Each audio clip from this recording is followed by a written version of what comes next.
Querido Señor, te agradecemos en esta oportunidad que nos das de estudiar tu palabra, por poder estar aquí juntos para estudiar, analizar este tema que sin duda es trascendental para los hijos tuyos que estudian tu palabra, porque en este estudio podemos ver muchos detalles que habrán de cumplirse inmediatamente después de la segunda venida de Cristo y algo que va a acontecer antes y que es el último engaño que el diablo hará. Pedimos tu bendición y tu participación necesaria a través de tu Espíritu Santo para que seas tú nuestro Maestro quien nos enseñe lo que realmente es verdad en tu palabra. Bendice a cada uno de los presentes y a los que se van a ir conectando.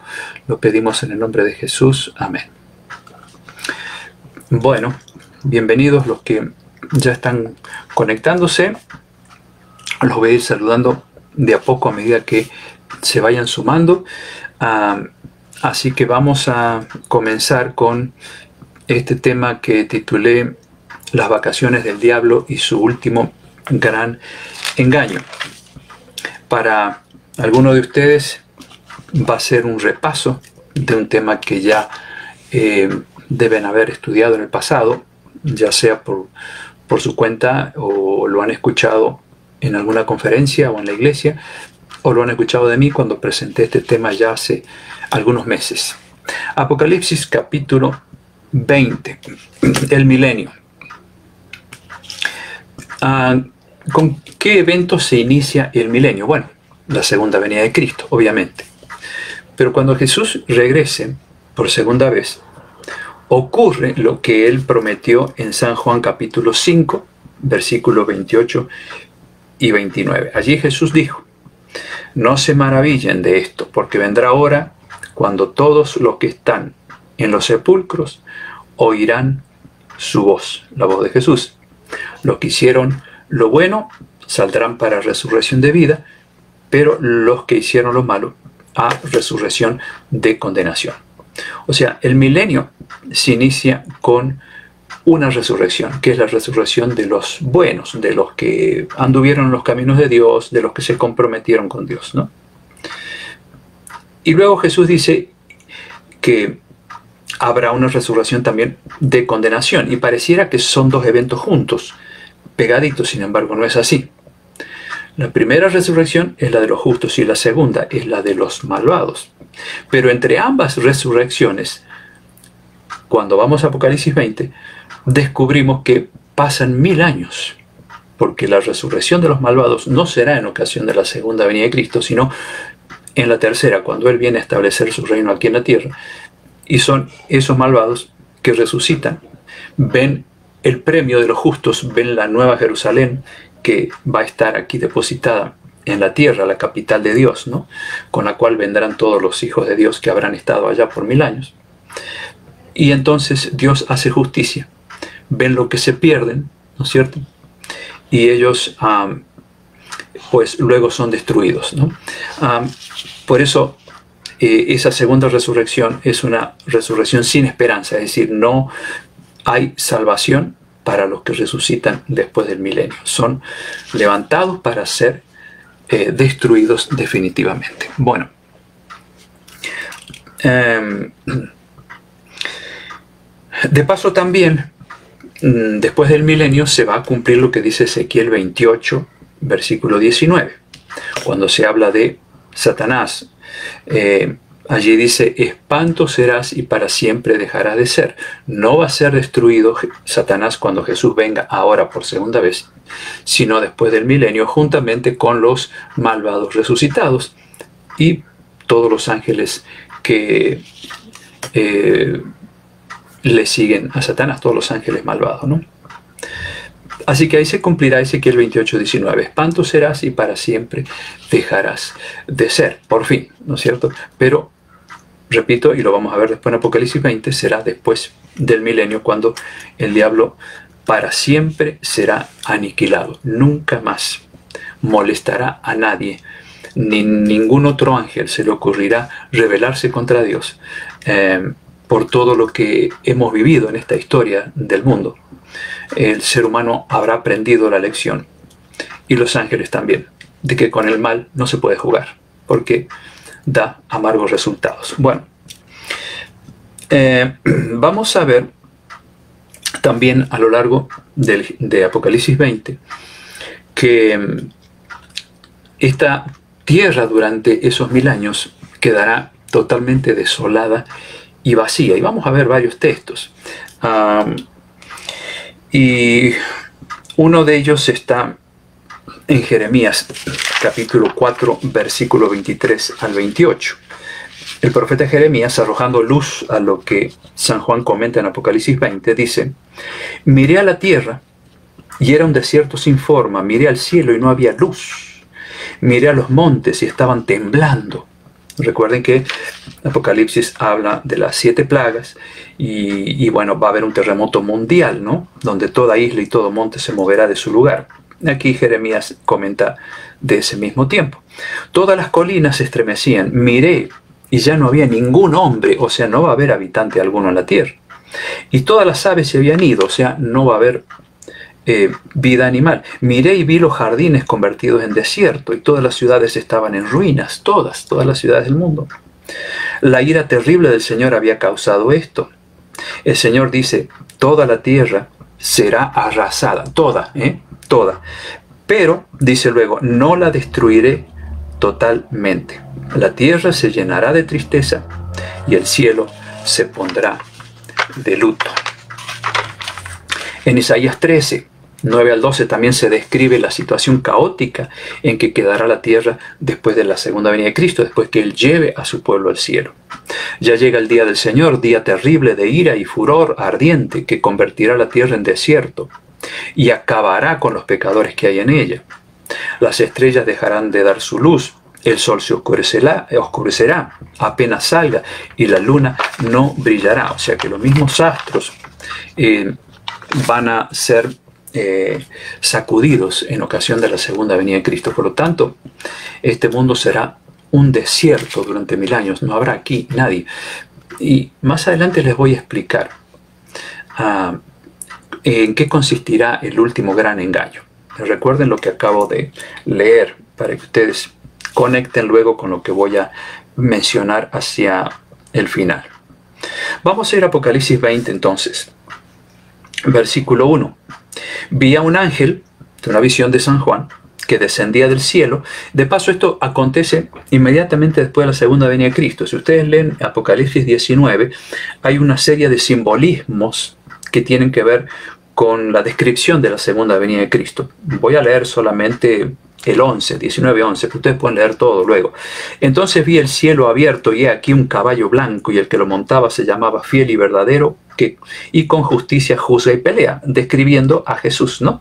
Sus ojos eran como llama de fuego y había en su cabeza muchas diademas y tenía un nombre escrito que ninguno conocía sino él mismo, y estaba vestido de una ropa teñida de sangre, y su nombre es el Verbo de Dios, es decir, Jesús.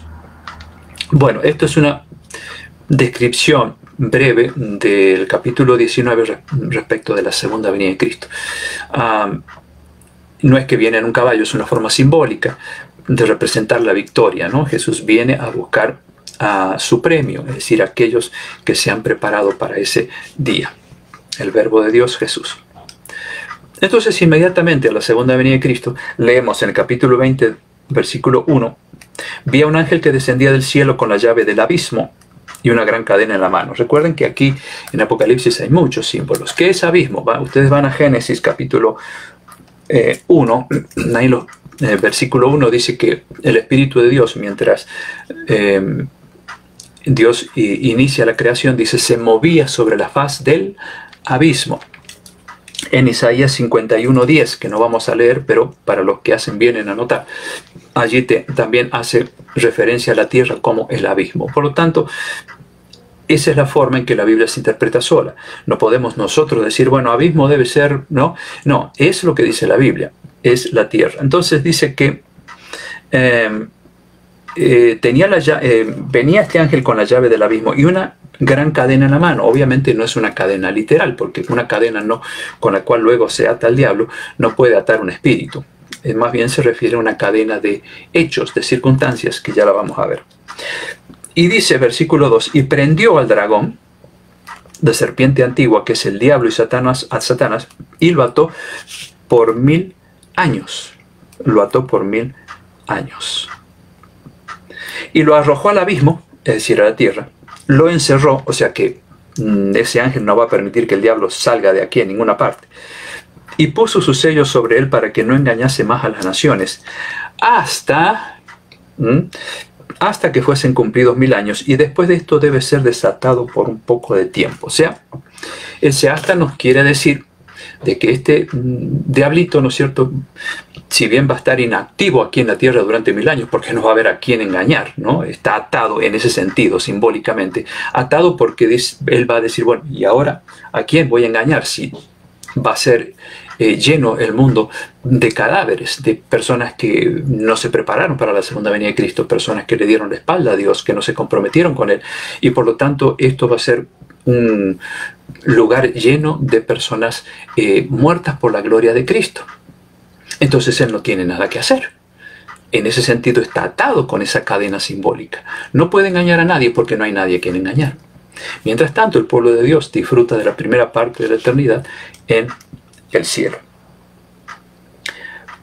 Ahora, ¿por qué el milenio es un número literal y no simbólico? Porque ustedes pueden decir, bueno, si abismo es simbólico, cadena es simbólico, ¿por qué 1000 años no es simbólico? Bueno, porque Isaías capítulo 24, versículo 2, refiriéndose el profeta a este mismo periodo de tiempo, dice lo siguiente, hablando de los malvados, en ocasión de la segunda venida de Cristo: serán amontonados como se amontona a los encarcelados en un calabozo, y en prisión, es decir, aquí en la tierra, ya leímos recién eso, quedarán encarcelados y serán castigados, los malvados, después de muchos días.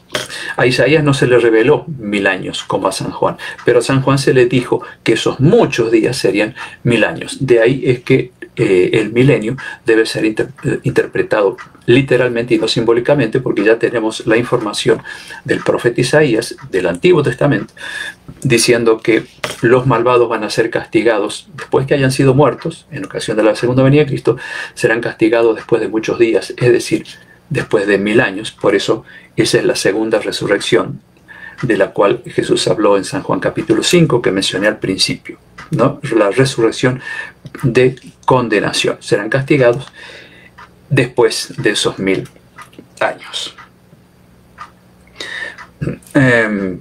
Vamos ahora al versículo 4. Ya es una visión que Juan tiene del cielo, ¿no? De lo que pasa allá en el cielo. Bienvenido Gustavo, Zoila, Teresa, Giselle, Mabel, Nora y Daniel, Remo, mi querido amigo, qué bueno que estás ahí. Presta atención bien, Remo, porque creo que cuando yo di este tema, tú todavía no te habías conectado a mi página, así que va a ser de gran bendición saber esto. Jessy Díaz saludando, bueno, y qué bueno tenerlos aquí. Vamos al versículo 4, estamos analizando el capítulo 20 de Apocalipsis. Entonces allí viene un ángel, prende al dragón, o sea, al diablo, lo ata, simbólicamente hablando, porque no puede engañar a nadie, por 1000 años, esos 1000 años que según Isaías son muchos días, ¿no? Y entonces quedó encerrado aquí el diablo, sin que pueda hacer más nada, hasta que se cumplan 1000 años, luego será desatado por un poco de tiempo. Y el 4 ahora nos transporta al cielo, para ver qué actividad van a llevar a cabo los salvados allá. Y vi tronos, dice San Juan, y se sentaron sobre ellos los que recibieron facultad de juzgar. Paremos ahí. ¿Quiénes reciben facultad de juzgar? Bueno, Primera de Corintios, capítulo 6, versículos 2 y 3. San Pablo dice: ¿no saben ustedes que los santos o los cristianos, que es sinónimo, han de juzgar al mundo? ¿No saben que incluso habremos de juzgar a los ángeles? O sea, San Pablo arroja luz a este juicio que menciona San Juan en el versículo 4 del capítulo 20 de Apocalipsis, diciendo que los cristianos habrán de juzgar al mundo. Y saben que cuando él dice al mundo, En el original griego se refiere a los mundanos, es decir, aquellos que no les interesó andar en los senderos de Dios, aquellos que no quisieron saber nada con el mensaje de Dios, de su palabra. O sea, habremos de juzgar a los mundanos, es lo que dice San Pablo. Incluso habremos de juzgar a los ángeles.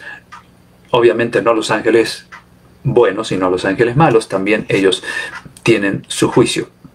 Y este juicio se le llama juicio de comprobación. Es decir, un juicio donde no es que nosotros vamos a darle el veredicto a los que se pierden y que serán levantados después del milenio, sino que vamos a comprobar el justo juicio de Dios a través de los libros. ¿Se acuerdan? En más de una ocasión mencioné los libros que hay en el cielo donde se registran todos nuestros actos.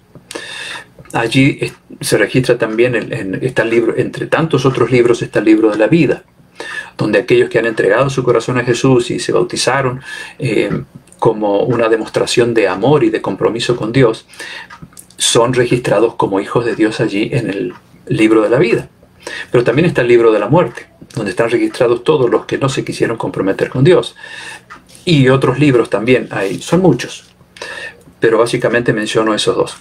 Entonces, en ese milenio, lo que van a hacer los hijos de Dios es tener acceso a esos libros y ver la razón por la cual los que se perdieron, los que no entraron al cielo, pues fueron destruidos en ocasión de la segunda venida de Cristo, y que serán levantados para condenación después del milenio.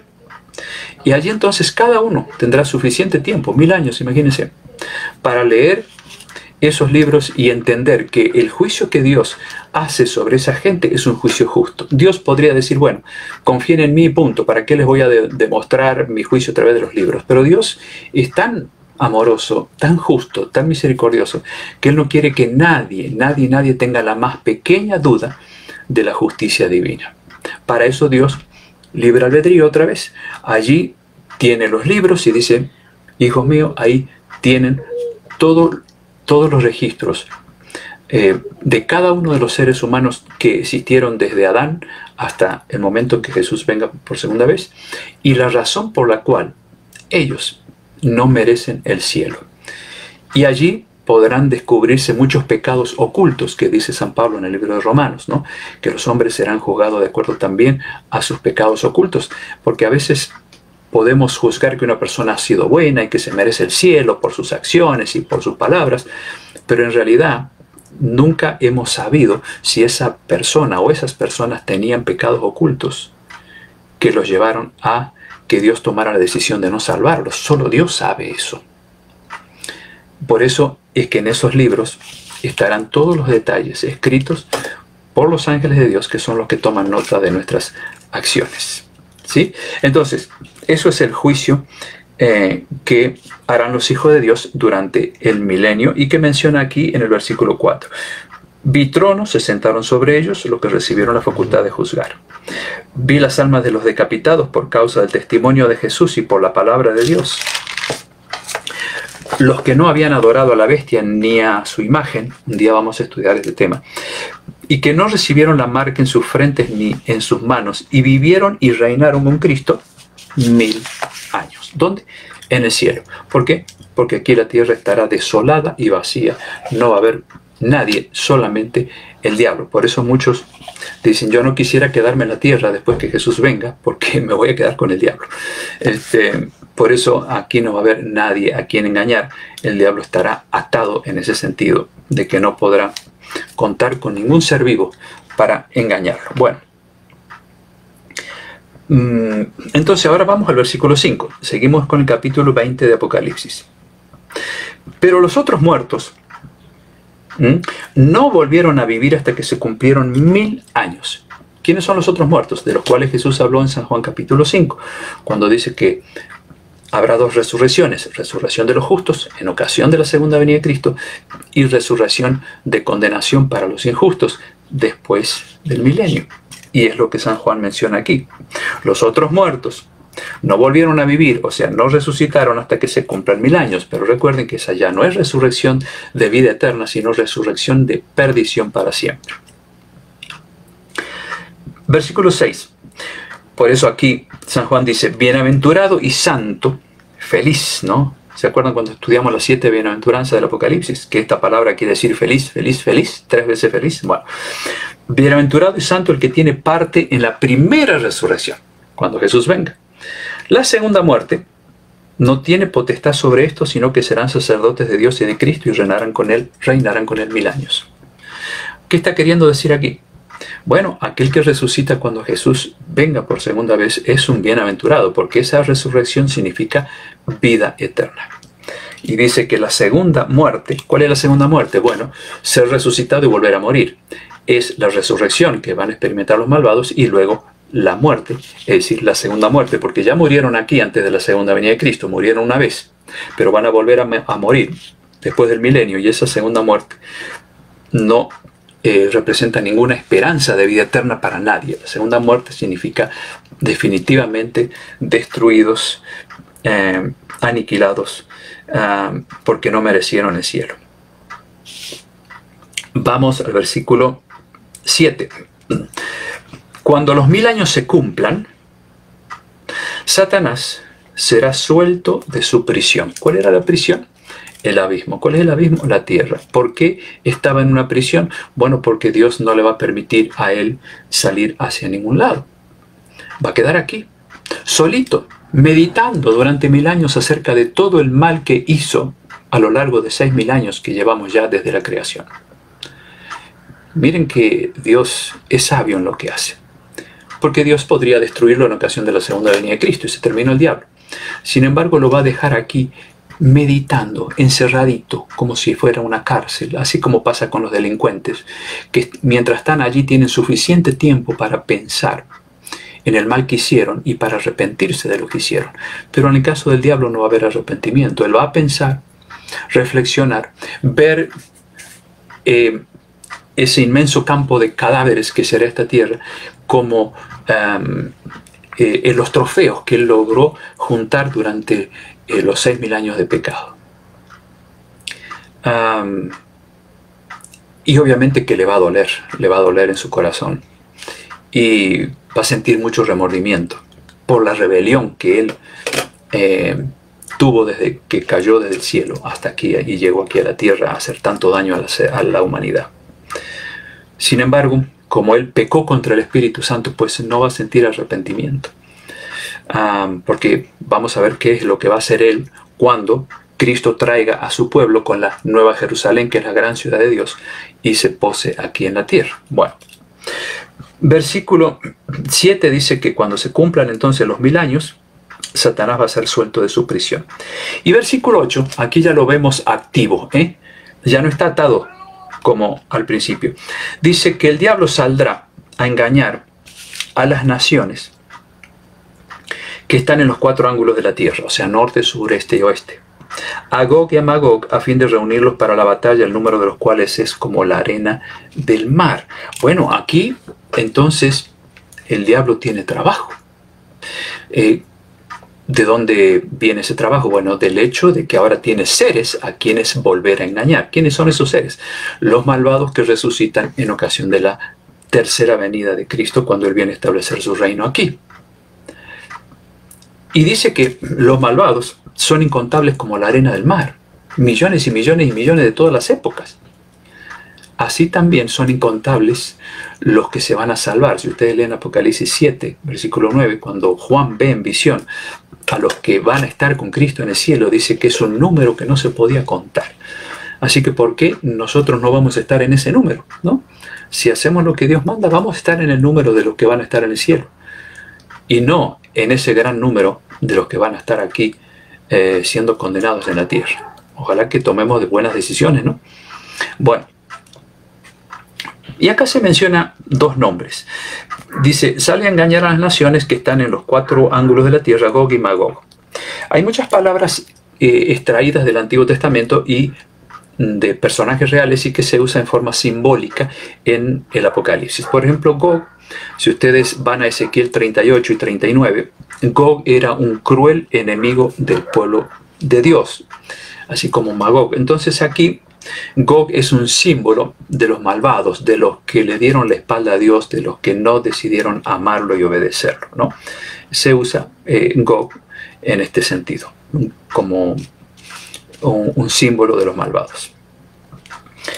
Y dice en el versículo 8, el versículo 9, y subieron todos los malvados, ¿no es cierto?, junto con Satanás y sus ángeles, sobre la anchura de la tierra, rodearon el campamento de los santos, o sea, de los cristianos, de los fieles, y la ciudad amada, o sea, la Nueva Jerusalén, que después vamos a leer aquí, y de Dios descendió fuego del cielo y los consumió, incluyendo al diablo, obviamente, porque el diablo está liderando esa gran batalla que él forma con los malvados resucitados, para hacer el último ataque al pueblo de Dios que ya estará aquí en la tierra, en esa gran ciudad que se llama la Nueva Jerusalén, que descenderá del cielo.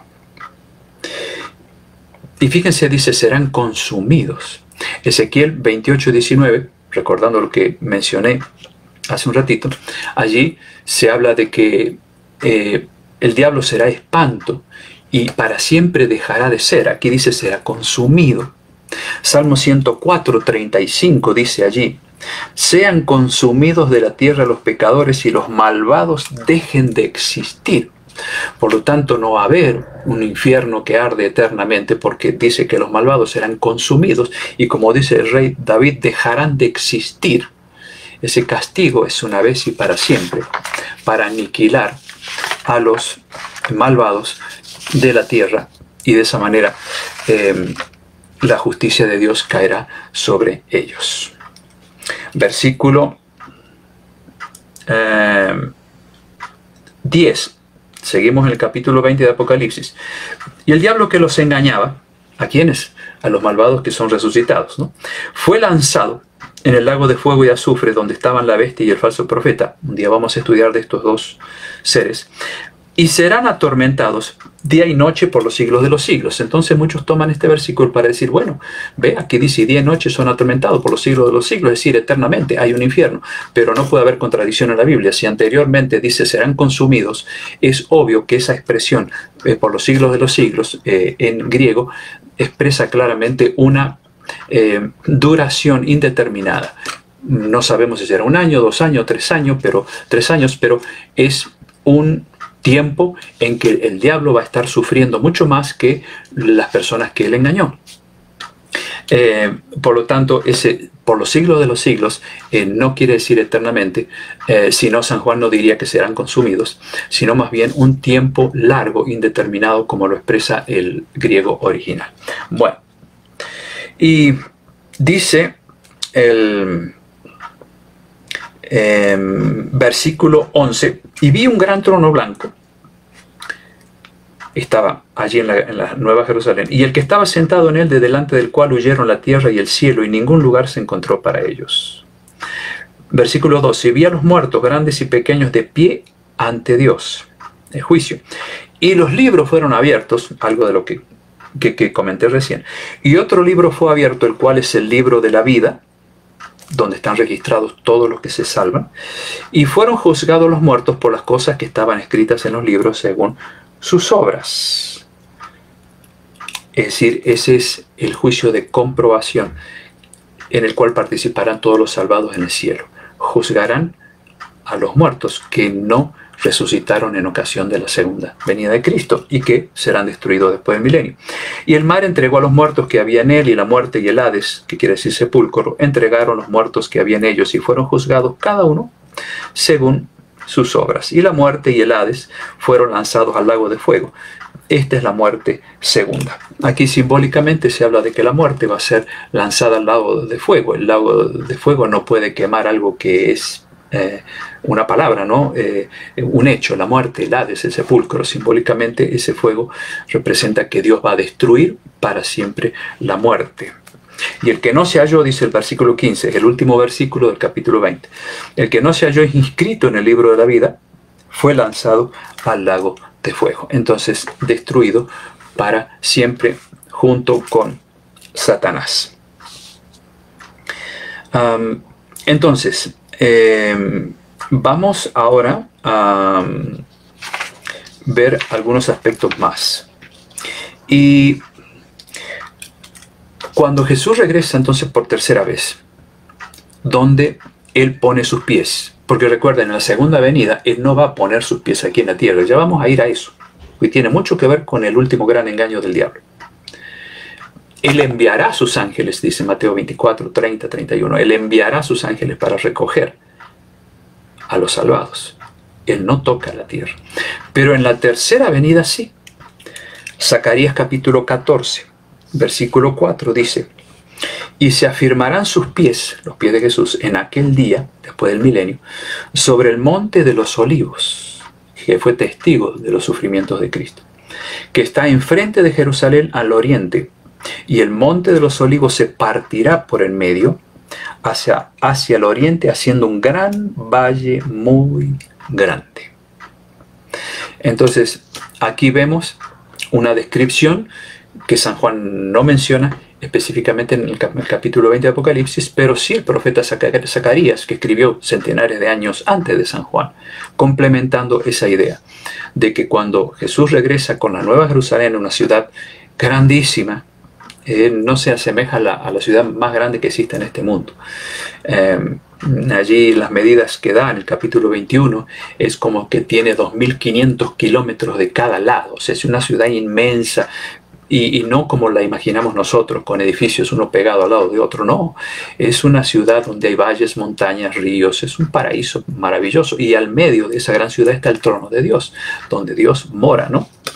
Bueno, así que esa es la gran ciudad que desciende sobre el monte de los olivos y se parte ese gran monte, haciéndose una gran llanura, y allí entonces será la capital, estará la capital de Dios para todo el universo. Y se cumplirá lo que dijimos al principio, el anhelo que expresamos en el Padre Nuestro: venga a nosotros tu reino. Pero ese reino será después del milenio, no antes, ¿no? Y el reino de Dios se establecerá aquí, y el universo tendrá como centro el planeta Tierra, porque aquí es donde Dios establecerá su trono. Si bien nosotros tenemos la desgracia de haber nacido en el planeta enfermo, ¿no?, en el planeta afectado por el pecado, sin embargo tendremos los terrícolas el privilegio de tener el reino de Dios aquí, el trono de Dios aquí para todo el universo. Gran privilegio únicamente de los terrícolas, ¿no?, por así decir. Bueno, entonces, así presenta la Biblia el milenio, a manera de repaso, y luego vamos a la última parte que le dije al principio y que forma parte del título, el último gran engaño del diablo. Ahora, ¿por qué le decimos las vacaciones del diablo? ¿Por qué pusimos ese título? Bueno, porque el pobrecito se tomará unas vacaciones forzosas, porque no tendrá trabajo, no tendrá a quién engañar. Por lo tanto, durante esos 1000 años va a descansar, por así decirlo, simbólicamente, porque pues no tendrá a quién engañar. Y serán las vacaciones forzosas del diablo. Vacaciones horribles, ¿no? Porque él sabe que después que se terminan esas vacaciones va a ser destruido. Bueno, pero el título también dice las vacaciones del diablo y el último gran engaño. Ahora vamos a ir, después que haga un breve repaso de lo que hemos estudiado, para reforzar bien la enseñanza. Y luego vamos al engaño. Entonces, Jesús viene por segunda vez. Resucitan los justos. Los malvados no. ¿Cuándo son resucitados los justos? Después de 1000 años, cuando Jesús regresa a esta tierra. Lo hemos visto ahí clarito. Cuando es desatado el diablo, es decir, ahora tiene trabajo, ¿a quiénes va a engañar? A los malvados resucitados. ¿En qué sentido les va a engañar? Y bueno, los va a reunir para una gran batalla, como dice Apocalipsis 20, para ir a atacar a los que están en la Nueva Jerusalén, es decir, el pueblo de Dios. O sea, una acción ridícula, porque el mismo diablo sabe que Dios va a hacer descender fuego del cielo y lo va a consumir a todos, pero así es la maldad, así es el pecado, es locura, es hacer algo que no tiene sentido. Y ahí entonces son condenados para siempre los malvados, son destruidos, consumidos, como dice Apocalipsis 29, ¿no?, y 10. Así que, ¿qué hacen los hijos de Dios durante ese milenio en el cielo? Bueno, dice que van a juzgar. ¿Qué tipo de juicio? Juicio de comprobación, porque lo que van a hacer es ver lo que hay en los libros de la muerte, el libro donde están registrados todos los que se pierden, los que no resucitaron cuando Jesús venga, ni tampoco se fueron en vida, ¿no? Sino que van a ser destruidos después del milenio. Ese juicio de comprobación al cual, el cual está registrado en esos libros, que son abundantes en el cielo, y donde todos los salvados tendrán acceso y podrán comprobar por qué de repente un ser querido que pensábamos debería estar en el cielo, no está. Y hasta pudimos haber pensado que Dios fue injusto en no darle la vida eterna cuando Jesús venga por segunda vez. Pero Dios, que conoce el corazón y que nosotros no podemos leer, sabe que hay pecados ocultos por los cuales ellos no se arrepintieron. Y ahí en los libros está todo registrado. Y ahí veremos por qué razón ese familiar o ese amigo no está. Y diremos, ah, Señor, esto yo no sabía. Claro, es mejor entonces, Señor, que perezca para siempre y no que sufra aquí en el cielo, porque Él no abandonó esa vida pecaminosa que nadie pudo conocer. Queda claro, un ejemplo nada más. Dios es justo. Dios no hace los juicios como lo haríamos los seres humanos. Entonces, ese juicio de comprobación mostrará incluso alguna sorpresa. La sorpresa de por qué hay algunos que no están en el cielo, cuando nosotros pensábamos que deberían estar. Pero la otra sorpresa que tendremos es de ver personas que pensábamos que no merecían el cielo y sí iban a estar allí. Esa es la segunda sorpresa. Y la tercera, ¿saben cuál es? La tercera es el hecho de que nosotros nos veamos salvos allá, ¿no? Y digamos, uy, yo llegué al cielo, ¿no? Pero la amarga sorpresa es no encontrar a personas que creíamos honestamente que iban a estar, pero no estarán. Bueno, entonces, al fin del milenio, como dice Apocalipsis 20, Jesús regresa con su pueblo, pone sus pies sobre el monte de los olivos, cosa que no hará en su segunda venida, establece su reino, y el diablo entonces ahora tiene a quien engañar, porque se levantan todos los malvados de sus tumbas. No con cuerpos transformados como ocurrirá con los salvados en ocasión de la segunda venida de Cristo, sino así como fueron a la tumba, porque los justos van a ser transformados, es decir, tendrán un cuerpo perfecto, sin ninguna señal de imperfección en ocasión de la segunda venida de Cristo, porque serán cambiados, transformados, como dice San Pablo en 1 Corintios 15, 50 en adelante. Pero los malvados no merecen ninguna transformación, así que así como entraron o fueron a la tumba, así serán levantados. Y el diablo organiza una gran batalla con ellos. Van a atacar al pueblo de Dios, y como dice Apocalipsis 20, dice, de Dios descendió fuego del cielo y los consumió. Se terminó la existencia de los malvados, y finalmente el último en morir es el diablo. Bueno, espero que hayan entendido lo que hemos visto de este capítulo 20 de Apocalipsis. Ahora, ustedes se preguntarán, bueno, ¿y cuál es el último gran engaño del diablo? Bueno, ese último gran engaño no será del cual participarán los malvados después del milenio, porque ya no hay ocasión para salvarse. Pero el diablo, mientras se efectúe ese último engaño antes de la segunda venida de Cristo, muchos tendrán oportunidad de evitar caer en el engaño. Sin embargo, muchos caerán. Incluso, dice Jesús, eso está en Mateo 24, los mismos escogidos podrán ser engañados si se descuidan. ¿Cuál es el último gran engaño? Bueno, aquí vamos. En Mateo 24, y escuchen bien porque esto yo no lo presenté vez pasada cuando hablé del milenio. Presten bien atención si ustedes no quieren ser engañados. Mateo 24, versículo 24 al 27. Versículo 24 al 27. Dice allí Jesús, hablando de las señales del fin. Vamos a leer desde el 23. Entonces, si alguno les dijere, miren, aquí está el Cristo, o miren, está allí, no le creas, o no le crean, ¿no? No le crean. Entonces Jesús te está diciendo que antes de su segunda venida de Cristo, alguien va a querer imitarlo. Porque Jesús dice, miren, muchos van a decir, Aquí está Cristo el Cristo y Jesús nos dice, no crean, porque se levantarán falsos cristos, falsos profetas, y harán grandes señales y prodigios, milagros, ¿no? De tal manera que engañarán, como dije recién, si fuere posible, aún a los escogidos, o sea, aún a aquellos cristianos fieles, pero que se pueden descuidar en ese tiempo. Así que si les dicen, miren, está en el desierto, hablando de ese falso Cristo, no salgan. Miren, está en los aposentos, no le crean. ¿Por qué? Y ahora Jesús describe cómo va a ser su segunda venida. Porque como el relámpago que sale del oriente y se muestra hasta el occidente, así también será la venida del Hijo del Hombre. O sea, en otras palabras, Jesús dice, miren, antes de mi retorno, va a haber alguien que va a imitar mi persona. Porque ahí dice, allí está el Cristo. Si les dicen, allí está el Cristo, ¿no? Obviamente alguien que va a tomar la imagen de Cristo y va a hablar como Cristo. ¿Quién? ¿Quién es ese? El diablo. Él, como dice San Pablo en 2 Corintios 11, 13 y 14, allí dice que se disfraza como ángel de luz. No todo lo que brilla es oro, cuidado, porque este astuto demonio va a tomar la forma de Cristo. Se va a aparecer aquí en la tierra porque Jesús no le permitirá imitarlo como Jesús va a regresar. ¿Cómo dice él que va a regresar? Como el relámpago que sale del oriente y se muestra hasta el occidente. O sea, va a venir desde el cielo, en las nubes de los cielos, dice más adelante, con sus ángeles. Además, él no va a tocar tierra. Recuerden que cuando va a tocar tierra es después del milenio. Pero el diablo va a querer imitar la segunda venida de Cristo, apareciéndose aquí en la tierra, tocando tierra.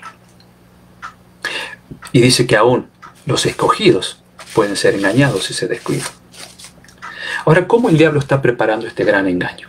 Miren, también Jesús dice que surgirán falsos cristos, falsos maestros. Actualmente hay unos cuantos cristos humanos. Aquí no estamos hablando del diablo cuando imite la segunda venida de Cristo, sino seres humanos. En Siberia, por ejemplo, está lo que se llama el Cristo de Siberia, y que fue arrestado por crear un movimiento realmente extraño. Cristo de Siberia. Ustedes pueden buscarlo en Google o en YouTube también. Está el Cristo del Brasil, rodeado de mujeres, en una foto se lo ve, yo lo vi. Y es un hombre mayor, pero él dice ser Cristo y vive en Brasil. Está el Cristo de Sudáfrica, es un morenito. Y se viste así muy común, como un raperito, ¿no? Como un rapero. Está el Cristo del Japón, un hombre también mayor que ni se parece a Jesús de nada. Y sin embargo él dice ser Cristo. Hay un Cristo de Nuevo México, que de paso fue detenido también por cargos criminales, pero él decía ser la encarnación de Cristo. Está el Cristo de Australia.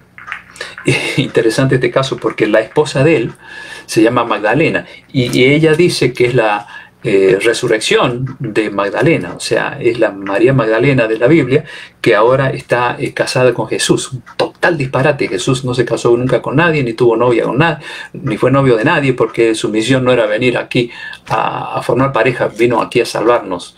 Pero se dicen cada disparate respecto de Jesús y María Magdalena. Bueno, este es el Cristo de Australia, terrible, con la famosa Magdalena que cree ser ella la Magdalena resucitada. Bueno, el Cristo de Puerto Rico, ese fue el famoso José Luis Miranda, ¿no? Que murió por cirrosis, por alcoholismo.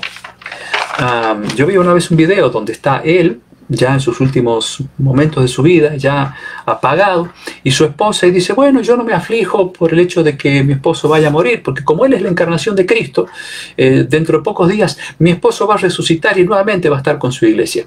Bueno, ya han pasado varios años y todavía no ha resucitado el señor Miranda. Interesante, ¿no? Así que, de paso, José Luis Miranda era el que se tatuaba él y hacía tatuar a sus seguidores con el 666, ¿no? Que es el número de la bestia. Bueno, así que aquí tenemos una lista de falsos cristos, pero estos, si bien están engañando a mucha gente, tristemente, están engañando a mucha gente porque no leen las escrituras, ni leen estas advertencias, no son los que efectuarán el gran engaño irresistible casi de Satanás poco antes de la venida de Cristo. Cuando él tome la figura de Cristo, se aparezca aquí. Y si la gente cuando ve a alguien que dice ser Cristo y tiene el pelo largo y la barbita y su rostro así muy angelical, como lo pintan los artistas, ya se van detrás de él. Imagínense cuando el mismo diablo tome la figura de Cristo, él lo puede hacer, y hable con voz amorosa y pausada como Jesús hablaba aquí en la tierra, y diga unas cuantas verdades bíblicas, porque esa es la estrategia del diablo para engañar a la gente, mezclar la verdad con el error, y entonces él va seguramente a hacer eso. ¿Y cuánta gente va a morder el anzuelo de ese gran error? ¿Por qué? Porque no van a estar atentos a lo que dicen las Escrituras respecto de este falso Cristo. Y le van a creer. Y grandes masas de personas van a seguir a ese falso Cristo. Y será noticia en todas partes. Vino Cristo, vino Cristo, vino Cristo. ¿Y por qué es un gran engaño? Porque el milenio no va a ser aquí en la tierra. El milenio va a ser en el cielo. Y este falso Cristo vendrá a traer lo que San Pablo dice allí en 1 Tesalonicenses 5 o 2, donde dice que se dirá paz y seguridad. Por fin el milenio de paz en la tierra. Pero San Pablo dice, vendrá sobre ellos destrucción repentina y no escaparán. ¿Por qué? Porque Jesús vendrá luego y va a destruir a todos los engañados por este falso Cristo. Tremendo. Ahora, la última parte tiene que ver con una doctrina que se anda pregonando mucho y que es una manera de preparar al mundo para este gran engaño que producirá el diablo al tomar la figura de Cristo. Y es el arrebatamiento o el rapto. ¿De dónde sale esa doctrina? Bueno, fue creada ya hace muchos siglos. Bueno, no muchos, varios siglos. En Mateo 25, 10 al 13, allí se habla, no, es el capítulo 24, verso 30 de Mateo. Es un texto mal utilizado para enseñar esto del rapto secreto. Allí dice Jesús, entonces estarán dos en el campo, en ocasión de la segunda venida de Cristo. El uno será tomado y el otro dejado. Entonces existe esta teoría de que antes de la segunda venida de Cristo, Él produce un rapto, es decir, se lleva a la gente. Ustedes habrán visto, hay una película incluso sobre eso, hay un libro y todas esas cosas que se han dicho y escrito sobre esta doctrina. Que de repente va alguien manejando, ¡pum!, desaparece y el auto se estrella. O si va en el avión, el piloto desaparece, se ha arrebatado, el avión se cae. Bueno, un montón de cosas espantosas, ¿no?, que no tienen nada que ver con lo que la Biblia dice. Tomado eso de lo que dice Mateo 24:30. Y entonces que va a haber 7 años de tribulación donde va a gobernar el anticristo. Y después de esos 7 años entonces Jesús viene por segunda vez. ¿Por qué todo esto es antibíblico? Primero y principal, el milenio no va a ser aquí en la tierra. Y el diablo, al aparecerse como Cristo, eso es lo que va a hacer. Hacerle creer a la gente que el milenio va a ser aquí cuando él sabe que no va a haber nadie. Y prepara de esa manera a la gente para engañarla y ser destruida en la segunda venida de Cristo. Por eso no hagamos planes de quedarnos aquí, ¿eh? Bueno.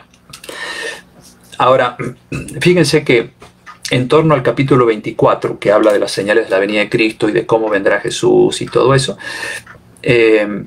se habla allí, por ejemplo, en el capítulo 25, de la parábola de las 10 vírgenes, describiendo un grupo de cristianos que no se durmieron, sino que estuvieron despiertos y entonces van a ir a encontrarse con el esposo, es decir, la segunda venida de Cristo, y otro grupo que son insensatos, simbólicamente como vírgenes, ¿no? La parábola de las 10 vírgenes.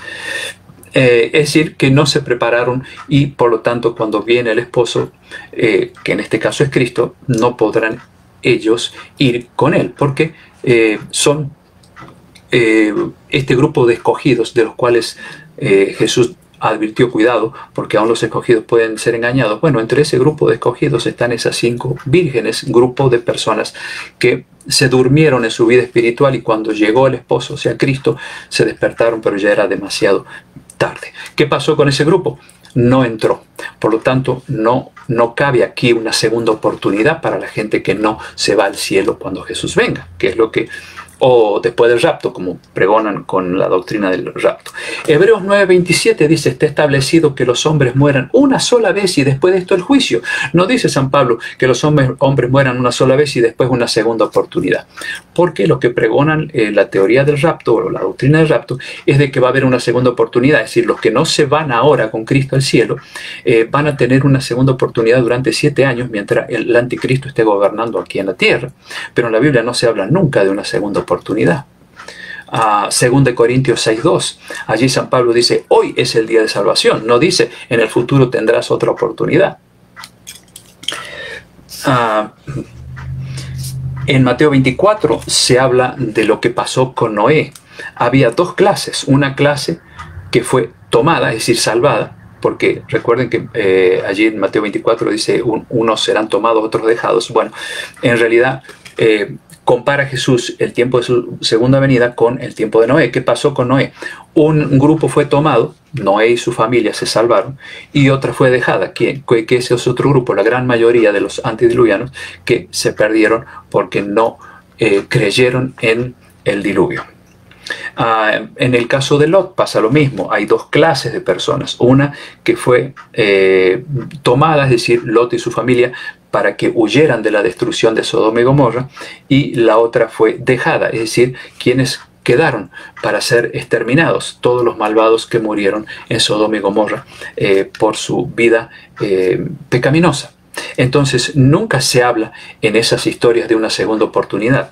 Tampoco hay una segunda oportunidad para la segunda venida de Cristo, es decir, previo a su retorno. Por lo tanto, es una doctrina que no tiene apoyo bíblico, la del rapto secreto o del arrebatamiento. En Lucas 17, 35 al 37, allí dice, 2 mujeres, refiriéndose al momento de la segunda venida de Cristo, estarán moliendo juntas, la una será tomada, o sea, salvada, y la otra será dejada, la otra se perderá. 2 estarán en el campo, uno será tomado y el otro será dejado. Y entonces, ¿dónde son dejadas estas personas? El versículo 37 de Lucas 17 dice, ¿dónde, Señor? Hay una pregunta. Él le dijo, donde estuviere el cuerpo, allí se juntarán también las águilas. Aquí no se habla de una segunda oportunidad, sino de este campo que será el mundo lleno de cadáveres que con la segunda venida de Cristo, con su gloria, destruirá. Habrán sido destruidos todas esas personas, de los cuales solo quedarán sus cadáveres. No hay segunda oportunidad. Ese es otro engaño del diablo, porque alguno puede decir, bueno, si yo no hago lo que Dios me manda ahora, de todas maneras tengo 7 años de oportunidad cuando toda la gente haya sido, los fieles hayan sido raptados y llevados al cielo. Cuidado, es otro engaño, ¿no? Es otro engaño del diablo. No hay segunda oportunidad. Existe una, que es la de ahora. Por algo, en Apocalipsis 16:15, Jesús dice, he aquí yo vengo como ladrón. Ahora, ¿qué sentido tiene que diga que viene como ladrón? Si él ya hubo venido como un ladrón antes de que se derramaran las plagas, no tiene sentido. El anticristo en realidad, como dice Apocalipsis, aparece antes de la segunda venida de Cristo y es destruido con el resplandor de su venida. Eso está en 2 Tesalonicenses, capítulo 2, versículo 8.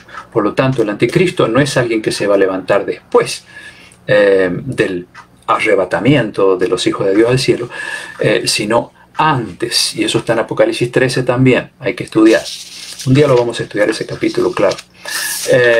Así que, amigos y hermanos, ¿cuál es el gran engaño de Satanás? Hacer creer que el milenio va a ser en la tierra. Y está reforzando esa idea con la enseñanza del arrebatamiento o del rapto secreto. Cuando en realidad los hijos de Dios estarán en el cielo, aquí en la tierra, como dice Jeremías 4, habrá desolación total, no va a haber ser humano alguno, ni animales, ni luz va a haber. La tierra volverá a la situación en que estaba cuando Dios comenzó a crear. La tierra estaba desordenada y vacía. Así va a estar después de la segunda venida de Cristo. Imagínense, van a caer las 7 plagas del Apocalipsis. ¿Cómo va a estar la superficie terrestre totalmente destruida, aniquilada?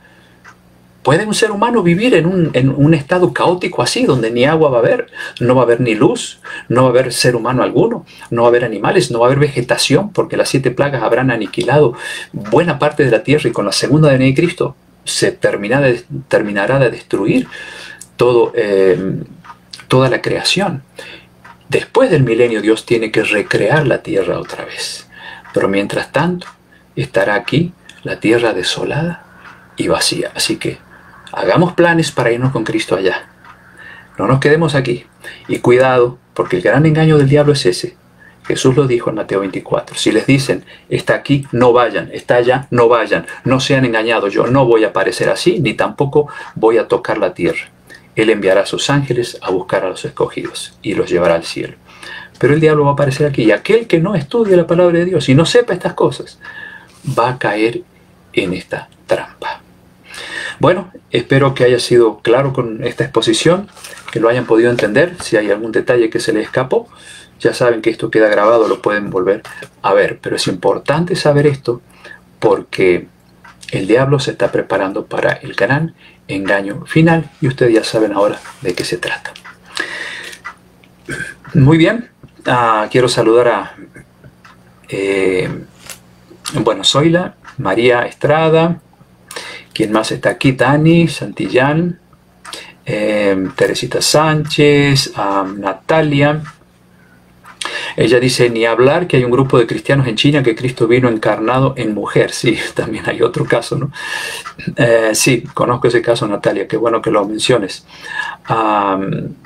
Dice ella, ellos están buscando fieles para Jehová, para congregarlos y para que tengan esa oportunidad de caminar entre ellos y con la mujer esa que Dios se encarnó en ella. Bueno, es terrible lo que está pasando en el mundo como preparación para el engaño final que lo va a ocasionar el diablo. Octavio y Nelly, bienvenidos. Vicky, qué lindo que están aquí con Bolívar, el esposo. Y bueno, gracias a ustedes por estar allí. Y antes de terminar, vamos a orar. No sé si tienen algún pedido de oración que hayan dado a conocer allí. No estoy viendo algún pedido especial, pero yo creo que el más importante hoy es pedirle a Dios, bienvenida a Ernestina que está allí, pedirle a Dios que nos ayude a tener la mente abierta a las advertencias de su palabra. Yo siempre digo que nos engañen en cualquier cosa, en política, en filosofía, en lo que sea, pero porque eso es pan para hoy y hambre para mañana, pero que nunca nos engañen en lo que tiene que ver con nuestra salvación, porque eso sí que es grave, ¿no? Y para eso Dios nos ha dejado este libro que se llama Biblia y se llama Palabra de Dios, y que a veces nos causa un poquito de alergia leerla, pues estudiemos ese libro, porque allí es donde Dios nos abre los ojos, no solo para los engaños finales y el gran engaño final, cuando el diablo imite la segunda venida de Cristo, sino para que mientras esperamos ese acontecimiento grandioso, no seamos engañados aquí con falsas enseñanzas, con falsas doctrinas. Estudiemos la palabra de Dios porque es la espada del Espíritu, es la espada con la cual podemos vencer en la lucha contra Satanás y sus engaños.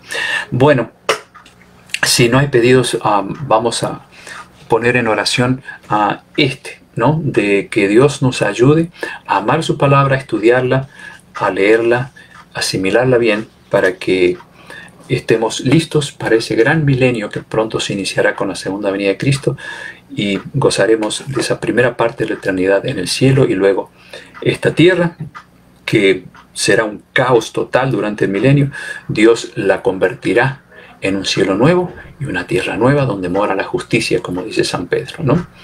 Un paraíso mundial, donde nunca más habrá dolor, llanto, ni muerte, ni tristeza. Todo eso habrá desaparecido para siempre. Qué lindo, ¿no? Bueno, vamos a orar. Querido Padre, te damos gracias por este estudio que pudimos hacer con la total confianza de que tu Espíritu ha sido nuestro maestro para grabar estas enseñanzas en nuestros corazones. Ayúdanos a prepararnos, estudiando como nunca tu palabra, asimilando sus enseñanzas, poniéndolas en práctica, no solo para evitar los engaños que el diablo está haciendo actualmente y el gran engaño que hará poco antes de la venida de Cristo, sino para que podamos prepararnos para la eternidad. Este manual que nos enseña cómo prepararnos está a nuestro alcance y lo estamos estudiando. Por eso pedimos que nos dé sabiduría cada vez que abramos este libro para entender de qué manera nos debemos preparar para esa eternidad que Jesús está preparando para nosotros. Rogamos tu bendición por cada uno de los que han estado conectados en esta ocasión. Ayúdales en sus necesidades, en sus luchas, ayúdales en sus diferentes problemas. Y bendice también a los seres queridos que cada uno representamos aquí. Protégenos, Señor, de este virus que todavía sigue causando estragos. Ayúdanos a estar libres de esta enfermedad. Ayúdanos a tener la buena voluntad para cuidar también nuestro cuerpo, en nuestra alimentación y en todo lo que hacemos con este cuerpo. Rogamos, Señor, que nos des un lindo fin de semana, un lindo sábado también, que podamos disfrutarlo plenamente. Gracias por haber estado con nosotros. Lo agradecemos y lo pedimos todo en el nombre de Jesús. Amén.